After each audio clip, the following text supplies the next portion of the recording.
સુરતમાં ભૂવો પડવાનો સિલસિલો યથાવત છે, જ્યાં વરસાદના આગમન સાથે રસ્તાઓ તૂટવાની શરૂઆત થઈ ચૂકી છે। વરાછા વિસ્તાર, ઉધના બાદ હવે ડિંડોલી વિસ્તારમાં પણ વિશાળ ભૂવો પડ્યો છે। ભૂવા નગરી સુરતનો વધુ એક મસમોટો ભૂવો આપને બતાવી રહ્યા છીએ ટીવી સ્ક્રીન પર, જ્યાં ભૂવો પડવાના કારણે ટેન્કર જમીનમાં ધસી પડ્યું। રસ્તા વચ્ચે ભૂવાના કારણે ટેન્કર ફસાતા ટ્રાફિક જામની સ્થિતિ। હજુ થોડા દિવસ પહેલા જ આ રોડ બનાવવામાં આવ્યો હતો। તંત્રની કામગીરીના પોલ પહેલા જ વરસાદે કઈ રીતે પોલ ખોલી દીધી છે। તંત્રની કામગીરીમાં ચાલતી લોલમ લોડ ઉઘાડી પડી ગઈ છે।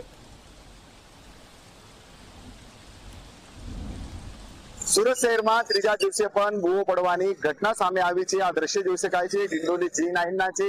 અહીંથી ટેન્કર પસાર થઈ રહ્યું હતું અને આ ટેન્કર જે છે અહીં જે ભૂવોમાં ફસાઈ ગયો છે। આ દ્રશ્ય જોઈ શકાય છે કેટલો મોટો અહીં ભૂવો પડ્યો છે અને અહીંથી અલગ અલગ વાહન ચાલકો જે છે અહીંથી બચીને જે છે નીકળી રહ્યા છે। આ દ્રશ્ય જોઈ શકાય છે કેટલો મોટો અહીં ભૂવો જે છે જોવા મળી રહ્યો છે। આ ટેન્કર છે, ટેન્કરનો આગળનો આખો વ્હીલ ટાયર બંને અંદર ફસાઈ ગયા છે અને ટેન્કર નો આગળનો ભાગ અહીં નમી પડ્યો છે।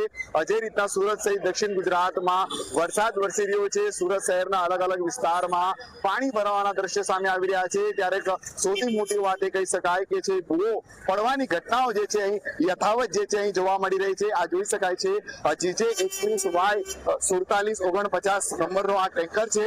આ ટેન્કર જે છે અહીં ફસાઈ હતા।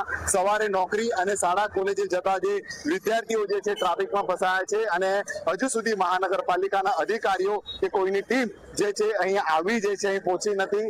આ દ્રશ્ય છે ડિંડોલી G9 વિસ્તારના, ત્યારે સુરત શહેરના અલગ અલગ વિસ્તારમાં ઘટનાઓ સતત સામે આવી રહી છે અને ફરી આ ઘટના જોઈ શકાય છે કે કઈ રીતના કોન્ટ્રાક્ટર દ્વારા કામ કરવામાં આવતું હોય છે, કારણ થોડા દિવસ પહેલા આજે અહીં કામગીરી કરવામાં આવી હતી અને ત્યારબાદ જે છે કોન્ટ્રાક્ટરે હલકી કક્ષાનું મટીરિયલનો ઉપયોગ કર્યો હોય આ દ્રશ્ય પરથી કહી શકાય છે। કારણ આ રીતના જે રીતના રોડ બેસી ગયો છે, આખો ને આખો રોડ જ અહીં બેસી ગયો છે। લોકોમાં પણ ક્યાંક ને ક્યાંક આક્રોશ જોવા મળતો હોય છે, ત્યારે સુરત મહાનગરપાલિકાની પ્રી મોન્સૂન કામગીરી સામે અનેક સવાલો ઉભા થઈ રહ્યા છે। શાન ટીવી જી મીડિયા સુરત।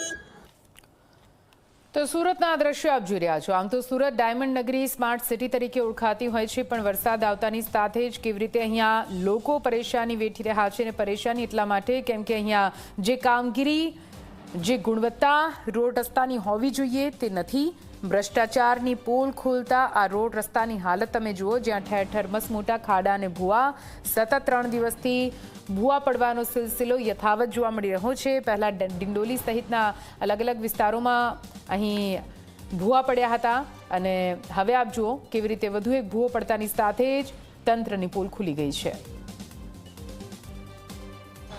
સુરત શહેર હવે ભૂવા નગરી તરીકે ઓળખાય છે, કારણ કે છેલ્લા 3 દિવસથી જે રીતે ધોધમાર વરસાદ વરસી રહ્યો છે સુરતમાં, જ્યાં અને ત્યાં જે ભૂવા છે તે ભૂવા જોવા મળી રહ્યો છે। ત્યારે આજે ત્રીજા દિવસે સતત જે ભૂવા છે તે જોવા મળી રહ્યો છે। સુરતના ડિંડોલી વિસ્તારની સીધા દ્રશ્યો આપ જોઈ રહ્યા છો, જ્યાં આખો જે 4 રસ્તાનો જે રોડ છે તે એક તરફ બેસી ગયો છે અને ભૂવો પડ્યો છે। આપ જોઈ શકો છો જે ભ્રષ્ટાચાર છે તે અહીં જોવા મળી રહ્યો છે। ખાસ કરીને જે ડામર જે છે તે અહીં પણ હલકી ગુણવત્તાવાળો ઉપયોગ કરવામાં આવ્યો છે। આપ જોઈ શકો છો આખા જે ડામરના જે પોપડા છે તે પોપડા અહીં ઉખડી રહ્યા છે, એટલે કે આપ જોઈ શકો છો કેટલી હલકી ગુણવત્તાવાળી જે મટીરિયલ છે તે આ રોડ બનાવવામાં ઉપયોગ કરવામાં આવ્યો છે। 1 વર્ષ પહેલા આ જે રોડ છે તે રોડ બનાવવામાં આવ્યો હતો, પરંતુ તેની દુર્દશા આપ જોઈ શકો છો। કરોડો રૂપિયાનો ટેક્સ સુરતી લાલાઓ ભરે છે, પરંતુ દર વર્ષે આ જ રીતની જે પરિસ્થિતિ છે તે જોવા મળતી હોય છે। લોકો ટેક્સ તો ભરે છે, પરંતુ તેનો દુરુપયોગ અહીં થતો હોય તે રીતના જે દ્રશ્યો છે તે જોવા મળી રહ્યા છે। ક્યાંક ને ક્યાંક જે ભ્રષ્ટાચાર છે તે ભ્રષ્ટાચાર જે છે અહીં જોવા મળી રહ્યો છે। અને આપ જોઈ શકો છો હાલમાં સુરત મહાનગરપાલિકા પોતાનું પાપ છુપાવવા માટે જે કોન્ક્રીટ છે અને ખાસ કરીને જે કપચી છે તે કપચીનું પુરાણ અહીં કરવામાં આવી રહ્યું છે, અને હાલમાં જે રોડ છે તે રોડ પુરાણની કામગીરી કરવામાં આવી રહી છે। ક્યાંક ને ક્યાંક સુરત મહાનગરપાલિકા પોતાનું પાપ છુપાવવા માટે હવે ઢાક પીછોડો કરી રહી છે। કેમેરામેન વિજય બેસાણે સાથે ચેતન પટેલ, ઝી મીડિયા, સુરત।